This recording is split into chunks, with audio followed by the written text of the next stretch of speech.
అందరికీ నమస్కారం. LifeLiyo ఛానల్కి స్వాగతం. ఈ వీడియోలో మనం నేర్చుకోబోతుంది ఏంటంటే హిస్టరీ ఆఫ్ పైథాన్. పైథాన్ యొక్క చరిత్ర.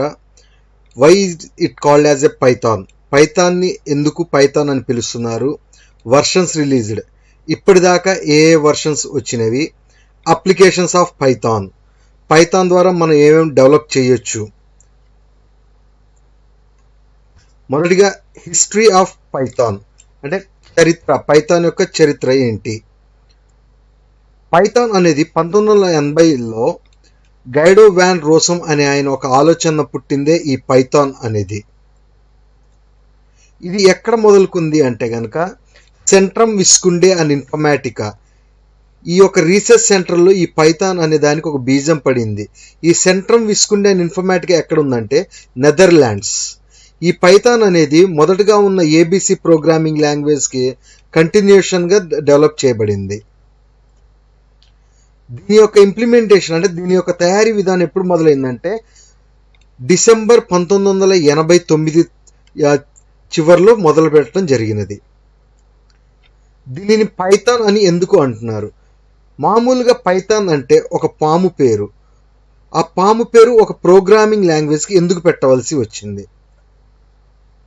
గైడో ఎవరైతే ఈ పైథాన్ యొక్క సృష్టికర్త ఉన్నారో ఆయన ఈ పైథాన్ని డెవలప్ చేసేటప్పుడు అప్పట్లో బాగా ప్రాచుర్యం పొందిన మాంటీ పైథాన్స్ ఫ్లయింగ్ సర్కస్, ఇది ఒక కామెడీ సిరీస్. ఆ రోజుల్లో బీబీసీ ఒక కామెడీ సిరీస్. దాన్ని చదువుతూ ఉండటం వల్ల తనకి ఎంతో బాగా నచ్చినది ఈ ఫ్లయింగ్ సర్కస్ అనే ఒక సిరీస్. సో దాని నుంచి తను డెవలప్ చేసే ఒక ప్రోగ్రామింగ్ లాంగ్వేజ్కి ఒక కొత్త పేరు, ఇప్పటిదాకా లేనటువంటిది, ఏదో ఒక చిన్నగా ఉండాలి కానీ చాలా గట్టిగా ఉండాలి అన్న బలంగా నమ్మి తన వాళ్ళందరితో డిస్కస్ చేసిన తర్వాత మాంటీ పైథాన్స్ ఫ్లయింగ్ సర్కస్ నుంచి తను పైథాన్ అనే ఒక పేరుని తీసుకొని పైథాన్ అనే పేరు పెట్టాడు. ఇప్పటిదాకా ఏమేమి వర్షన్స్ రిలీజ్ అయినాయి అంటే బేసిక్గా ఒక ప్రోగ్రామింగ్ లాంగ్వేజ్కి కొన్ని డెవలప్మెంట్స్ జరిగిన తర్వాత అవి మార్కెట్లో రిలీజ్ చేయడం జరుగుతుంది. అలా రిలీజ్ చేసే అప్పుడు ఒక్కొక్కసారి ఒక్కొక్క వర్షన్ అంటారు దాన్ని. అలాగా మనకి మొట్టమొదటిగా 1994లో పైథాన్ 1.0 అనేది రిలీజ్ చేయడం జరిగింది. దీంట్లో అతి ముఖ్యమైన ఫీచర్స్ ఏమేంటి అంటే lambda, map, filter and reduce అనేవి పొందుపరచడం జరిగినది. దాని తర్వాత 2000వ సంవత్సరంలో దానికి ఇంకొన్ని కొత్త హంగులు అది ఎటువంటివి అంటే list comprehensions, garbage collection systems. ఇవి చాలా ఉపయోగపడేవి పైథాన్లో. వాటిని యాడ్ చేసి రిలీజ్ చేయడం జరిగినది. ఆ తర్వాత కొంత గ్యాప్ తర్వాత పైథాన్ 3.0, దీన్నే పై3కే కూడా అంటారు. దాన్ని 2008లో రిలీజ్ చేశారు. ఈ 2008లో రిలీజ్ చేసేటప్పుడు ఈ 94, 2000 వర్షన్స్లో ఉన్న చాలా తప్పిదాలను ఈ 3.0లో సరిచేసి రిలీజ్ చేయడం జరిగినది. So it was design to rectify the fundamental flaw of the language. So already పాతవి ఉన్న ఏమన్నా చిన్న తప్పిదాలు ఉంటే వాటన్నిటిని సరిచేస్తూ రిలీజ్ చేయడం జరిగినది. ఇవి డిఫరెంట్ వర్షన్స్. ఎప్పుడెప్పుడు ఏ సంవత్సరంలో ఏ నెలలో మనకి పైథాన్ వర్షన్స్ అనేవి రిలీజ్ అయినవి. 1994 జనవరి 26న పైథాన్ 1.0 రిలీజ్ అయింది. అలాగా మనకి ప్రతి సంవత్సరానికి ఒకసారో సంవత్సరానికి 2 సార్లు కొత్త వర్షన్స్ రావడం జరుగుతుంది. పైథాన్ 2.0 అనేది అక్టోబర్ 16, 2000వ సంవత్సరం. Python 3.0 December 3, 2008. అలాగా ఒకదాని తర్వాత ఒకటి చూసుకుంటూ పోతే 2021 అక్టోబర్ 4న పైథాన్ 3.10 అనేది రిలీజ్ చేశారు. రేపు ఫ్యూచర్లో అనగా 2022లో పైథాన్ 3.11ని రిలీజ్ చేయడానికి సన్నాహాలు ప్లానింగ్ జరిగినది. ఏంటి పైథాన్ 2, పైథాన్ 3 యొక్క తేడాలు? సో పైథాన్ 2 ఇది ఒక పాత తరమైన పద్ధతులు ఫాలో అవుతుంది. దాన్ని లెగసీ అంటారు. అదే పైథాన్ 3 వచ్చే ఫ్యూచర్. ఇప్పుడు మనకున్న ట్రెండ్లో ఆర్టిఫిషియల్ ఇంటెలిజెన్స్ కానీ, మెషిన్ లెర్నింగ్ కానీ, డేటా సైన్స్ కానీ వాటన్నిటిని దృష్టిలో పెట్టుకొని చేయబడింది ఈ పైథాన్ 3. Next libraries. పైథాన్లో చాలా లైబ్రరీస్ పాత తరం పైథాన్లో ఇప్పుడున్న ప్రెజెంట్ లైబ్రరీస్ ఏవి సపోర్ట్ చేయవు. ఎందుకు అంటే కొత్త తరం అంతా కూడాను కొత్త కొత్త updated applications like AI, artificial intelligence, machine learning, వీటికి సంబంధించిన లైబ్రరీస్ ఏవి కూడాను పైథాన్ 2లో సపోర్ట్ చేయవు. అదే పైథాన్ 3 అయితే గనక రేపటి రోజున మనకి ఏం కావాల్సి ఉన్న వాటిని కూడా డెవలప్ చేసే సౌలభ్యాన్ని ఈ పైథాన్ 3లో కల్పించడం జరిగినది. ఇంకోటి డివిజన్. ఎప్పుడైనా కానీ 9/2 చేస్తే మన అందరికీ బేసిక్గా తెలిసిన ఆన్సర్ 4.5. ఇది మనం అనుకునే ఆన్సర్. కానీ కంప్యూటర్స్లో ఆన్సర్ ఎలా వస్తుందంటే 9/2 చేసినప్పుడు 4 అని వస్తుంది. అదే పాత తరం పైథాన్ 2 అనే వర్షన్లో జరిగేది.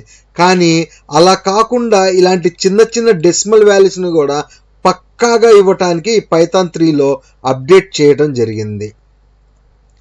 Next print. ఒక వాల్యూని ప్రింట్ చేసేటప్పుడు దాంట్లో పైథాన్ 2లో ప్రింట్ అనేది ఒక స్టేట్మెంట్. అదే పైథాన్ 3కి వచ్చేసరికి ఇది ఒక ఫంక్షన్. ఏంటి ప్రింట్ ఫంక్షన్ అనేది మనం తరువాతి వీడియోస్లో చూద్దాం. పైథాన్ 2, ఆ పైథాన్ 2 ఏదైతే ఉందో దాంట్లో ఏది తీసుకున్నా కూడా అన్నిటిని స్ట్రింగ్స్గా తీసుకొని ఆ స్ట్రింగ్స్ అన్నిటిని కూడా ఎలా అంటే యాస్కీ రూపంలో స్టోర్ చేసుకుంటుంది. అదే పైథాన్ 3కి వచ్చేసరికి యూనిక్ కోడ్ రూపంలో స్టోర్ చేసుకుంటుంది. ఏంటి ఈ యాస్కీ, ఏంటి ఈ యూనిక్ కోడ్? యాస్కీ అంటే American standard code for information interchange. ఇది ఒక స్టాండర్డ్. ఏదైనా ఒక ఇన్ఫర్మేషన్ని ట్రాన్స్ఫర్ చేసుకోవడానికి, రిసీవ్ చేసుకోవడానికి వాడేదాన్నే ఇన్ఫర్మేషన్ ఇంటర్చేంజ్ ఫార్మాట్ అంటాము. యూనికోడ్. యూనికోడ్ ఏంటంటే మనకి ప్రపంచంలో ఉన్న ఏందైనా సరే ఒక క్యారెక్టర్స్ ఉంటాయి కదా, వాటన్నిటిని రిప్రజెంట్ చేసేదాన్నే యూనివర్సల్ క్యారెక్టర్ సెట్ అంటాము. అది యూనికోడ్ రిప్రజెంట్ చేస్తుంది మనకి. యాస్కీ అనేది character encoding standard for electronic communication. మన కంప్యూటర్స్లో ఏదైనా డేటా ట్రాన్స్ఫర్ అవ్వటానికి, ఒక హార్డ్వేర్ ర్యామ్ నుంచి కోడ్కి రావడానికి, లేకపోతే కోడ్ దగ్గర నుంచి ర్యామ్లో స్టోర్ అవ్వడానికి, లేకపోతే హార్డ్ డిస్క్లో స్టోర్ అవ్వడానికి వాటికి వాడే పద్ధతినే ఈ యాస్కీ అలోవిస్తుంది. నెక్స్ట్ యూనికోడ్ వచ్చేసరికి మనకి ఈ ప్రపంచంలో ఉన్న ఎటువంటి రైటింగ్ సిస్టమ్ అయినా తీసుకోండి, అది తెలుగు భాష కావచ్చు, హిందీ కావచ్చు, ఇంగ్లీష్ కావచ్చు, మలయాళం కావచ్చు, తమిళ్ కావచ్చు, ఏ లాంగ్వేజ్ తీసుకున్నా, లేకపోతే ఏదైనా సైన్ లాంగ్వేజ్, స్మైలీస్, ఇలాంటి ఎటువంటి తీసుకున్నా కూడా వాటన్నిటిని రిప్రజెంట్ చేయడానికి ఉపయోగపడుతుంది.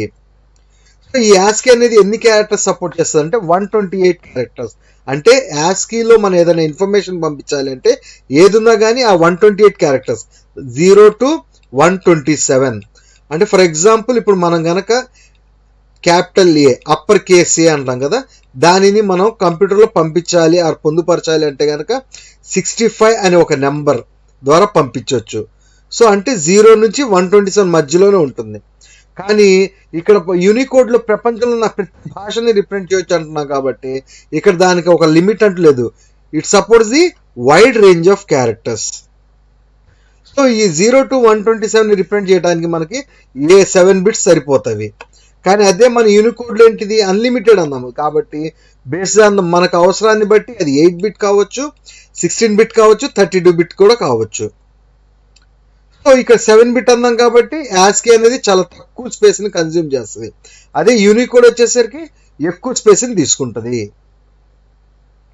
ఈ రెండు టేబుల్స్ మన డిస్క్రిప్షన్ బాక్స్లో కూడా ఇవి పెడతాను. ఇది వచ్చేసేమో యాస్కీ టేబుల్, ఇది వచ్చేసేమో యూనికోడ్ టేబుల్.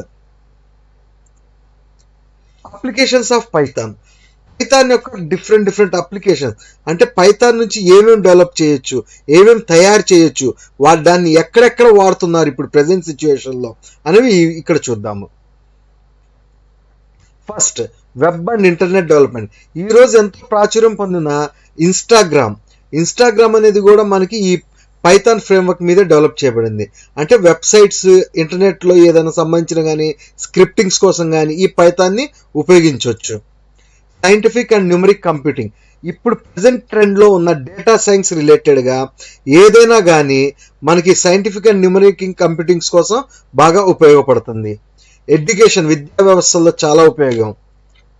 డెస్క్టాప్ GUIs అంటే డెస్క్టాప్ గ్రాఫికల్ యూజర్ ఇంటర్ఫేసెస్. ఇప్పుడు చిన్న అప్లికేషన్స్, ఏదైనా ఒక కంప్యూటర్ అప్లికేషన్ తయారు చేయడానికి కూడా ఈ పైథాన్ ఉపయోగపడుతుంది. సాఫ్ట్వేర్స్ డెవలప్ చేయడానికి, business applications, enterprise or business applications. So ఎందుకు ఈ ఎంటర్ప్రైజ్ బిజినెస్ అప్లికేషన్స్ బాగా బిజినెస్ పీపుల్ ఇంట్రెస్ట్ చూపిస్తున్నారు అంటే పైథాన్లో గొప్ప ఫీచర్ వచ్చేసి సెక్యూరిటీ. అవి తర్వాత చూద్దాము. Game development, Caribbean, battle field ఇలాంటి చాలా గేమ్స్ని కూడా మనకి ఈ పైథాన్ ద్వారా డెవలప్ చేయడం జరిగినది. మనం ఇందాక నుంచి చెప్తున్నట్టు artificial intelligence and machine learning. So ఎన్నో లాంగ్వేజెస్ సపోర్ట్ చేస్తున్నాయి ఆర్టిఫిషియల్ ఇంటెలిజెన్స్ అండ్ మెషిన్ లెర్నింగ్కి.